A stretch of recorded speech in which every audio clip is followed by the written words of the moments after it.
क्या तुमने कभी सोचा है कि कुछ लोग एक बार सुनकर याद क्यों कर लेते हैं कि आदि शंकराचार्य ने मात्र 8 वर्ष में वेद कंठस्थ कैसे किए, कि रामानुजन को गणित के सूत्र सपनों में कैसे मिलते थे? इन सभी रहस्यों का उत्तर छिपा है एक प्राचीन यौगिक विज्ञान में, मेधा नाड़ी। मेधा नाड़ी वह गुप्त नाड़ी जो सोई हुई प्रतिभा को जगा देती है। आज मैं तुम्हें उस रहस्य के उस द्वार तक ले जाना चाहता हूं जिसे प्राचीन ऋषियों ने हजारों साल पहले खोजा था, जिसे उन्होंने अपने शिष्यों को केवल मौन परंपरा में दिया और जिसे आज की दुनिया लगभग भूल चुकी है, मेधा नाड़ी। ये 2 शब्द सुनने में साधारण लगते हैं, लेकिन इनके भीतर जो अर्थ छिपा है वह तुम्हारी पूरी समझ को हिला देने वाला है। संस्कृत में मेधा का अर्थ केवल बुद्धि नहीं है। मेधा का अर्थ है वह दिव्य धारण शक्ति, वह सूक्ष्म ग्रहण क्षमता जो किसी भी ज्ञान को केवल सुनकर नहीं बल्कि अनुभव करके उसे अपने अस्तित्व में उतार लेती है। और नाड़ी का अर्थ है वह सूक्ष्म ऊर्जा, मार्ग, जिसके द्वारा प्राण शरीर और चेतना में प्रवाहित होता है।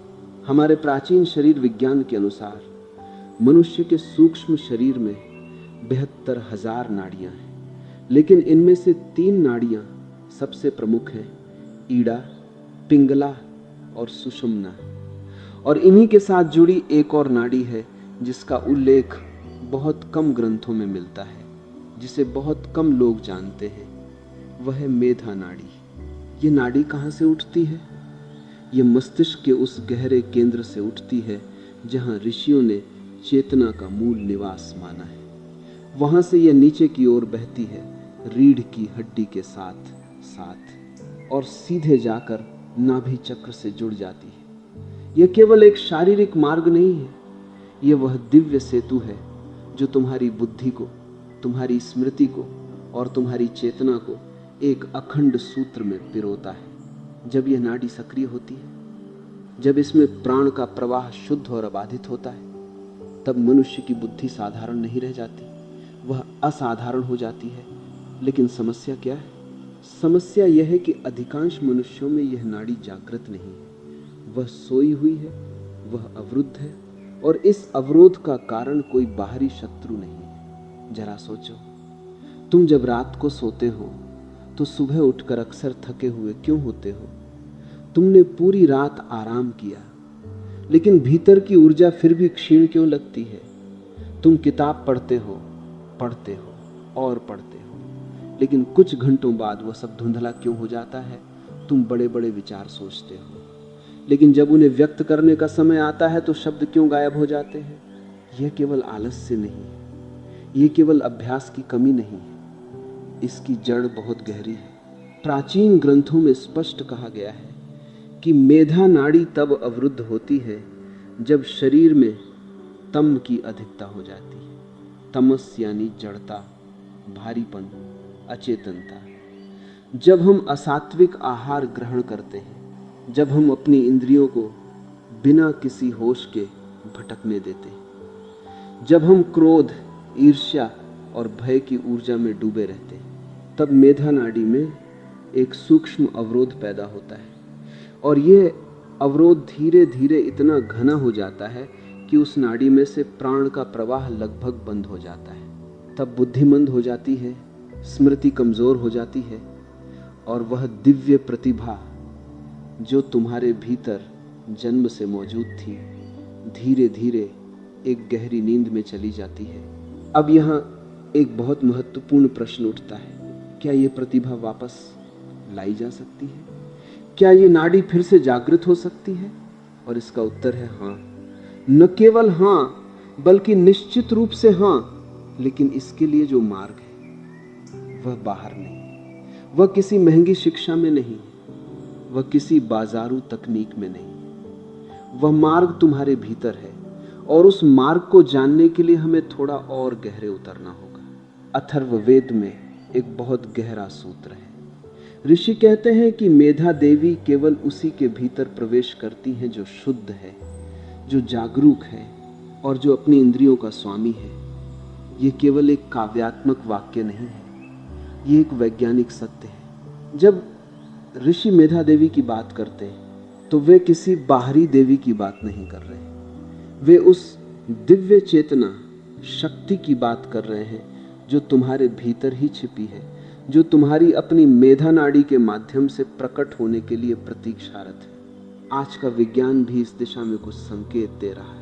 न्यूरोसाइंस के शोधकर्ता कहते हैं कि मनुष्य का मस्तिष्क अपनी पूरी क्षमता का केवल एक छोटा सा हिस्सा ही उपयोग करता है, लेकिन जब किसी विशेष अवस्था में, गहरे ध्यान में या किसी गहरे रचनात्मक प्रवाह में मस्तिष्क के अलग अलग हिस्से अचानक एक साथ सक्रिय हो जाते हैं तो उस व्यक्ति की बुद्धि और स्मृति की क्षमता कई गुना बढ़ जाती है।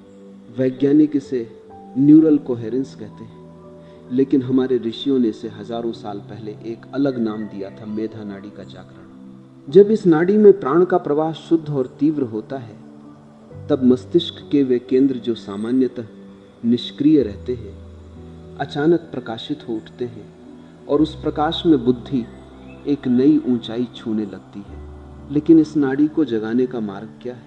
प्राचीन ग्रंथों में 3 स्तंभों का वर्णन है जो मेधा नाड़ी को जागृत करते हैं। पहला स्तंभ है प्राण शुद्धि। तुम्हारे शरीर में जो प्राण बह रहा है उसकी गुणवत्ता तुम्हारे आहार से, तुम्हारी श्वास से और तुम्हारे विचारों से निर्धारित होती है। जब साधक प्रातःकाल उठकर शुद्ध वायु में गहरी और सचेत श्वास लेता है तो वह केवल ऑक्सीजन नहीं खींचता, वह प्राण की उस सूक्ष्म धारा को खींचता है जो सीधे मेधा नाड़ी को पोषण देती है। नाड़ी शोधन प्राणायाम, जिसमें बारी बारी से ईड़ा और पिंगला नाड़ी से श्वास ली जाती है, यह मेधा नाड़ी के लिए सबसे प्राथमिका और सबसे शक्तिशाली साधना है। जब दोनों नाड़ियों का संतुलन सध जाता है तब सुषुम्ना का द्वार खुलता है और सुषुम्ना के खुलते ही मेधा नाड़ी में एक नया जीवन प्रवाहित होने लगता है। दूसरा स्तंभ है धारणा।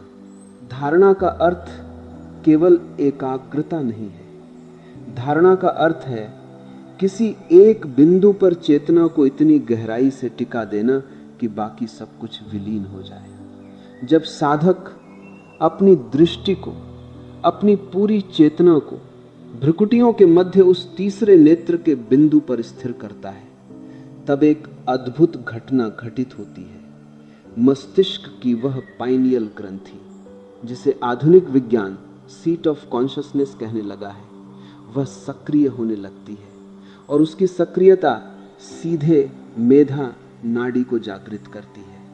यह कोई संयोग नहीं है कि जो लोग नियमित ध्यान करते हैं उनकी स्मृति तीव्र होती है, उनकी निर्णय क्षमता गहरी होती है, उनकी बुद्धि में एक अलग तरह की प्रखरता आ जाती है। तीसरा स्तंभ है मौन। ये सबसे कम समझा जाने वाला और सबसे गहरा स्तंभ है। हम जितना बोलते हैं उतनी ऊर्जा बाहर जाती है। हम जितने शब्द बिना विचारे बोलते हैं उतनी मेधा नाड़ी कमजोर होती है।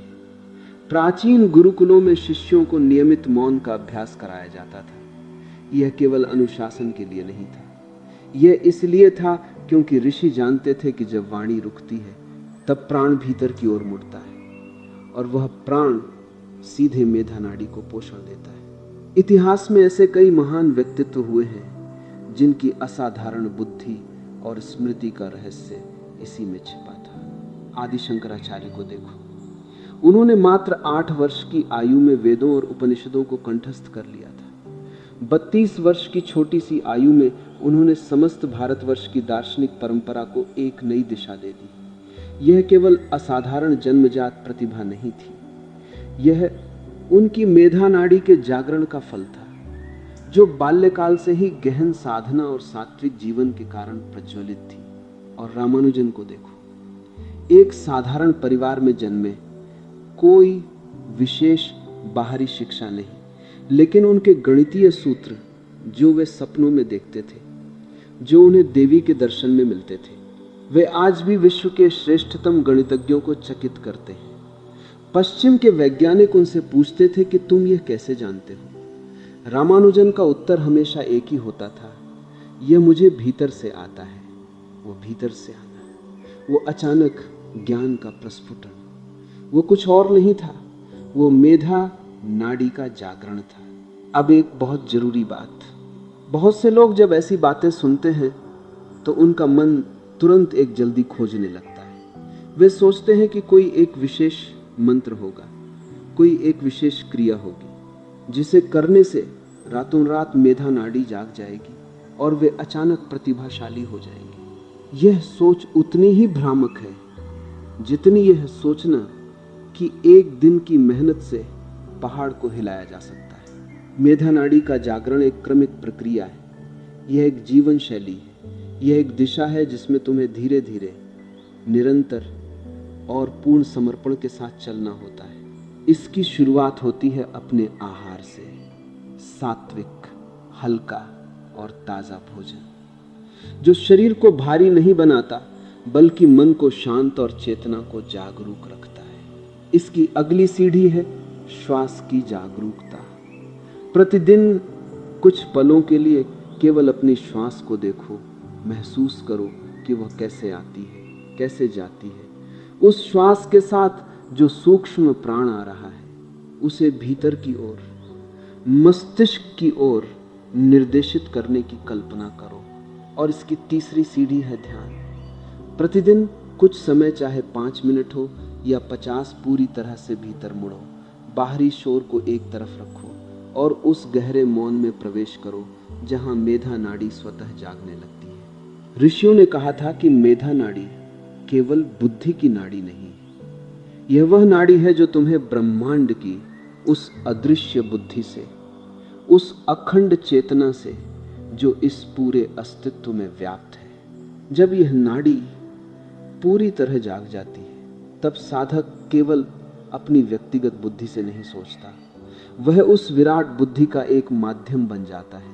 उसे वे उत्तर मिलते हैं जो किसी किताब में नहीं लिखे, उसे वह ज्ञान स्फुरित होता है जो किसी गुरु ने नहीं दिया, क्योंकि अब वह स्वयं उस महान स्रोत से जुड़ गया होता है जहां से समस्त ज्ञान जन्म लेता है। यही वह अवस्था है जिसे ऋषियों ने प्रज्ञा कहा। यही वह अवस्था है जहां बुद्धि केवल सोचती नहीं बल्कि जानती है, जहां स्मृति केवल याद नहीं करती बल्कि अनुभव करती है, जहां चेतना केवल देखती नहीं बल्कि साक्षी होती है। तो आज मैं तुमसे यह पूछना चाहता हूं, क्या तुम मानते हो कि तुम्हारे भीतर भी वह प्रतिभा है, वह मेधा है, वह सोई हुई शक्ति जो केवल एक जागृति की प्रतीक्षा कर रही है?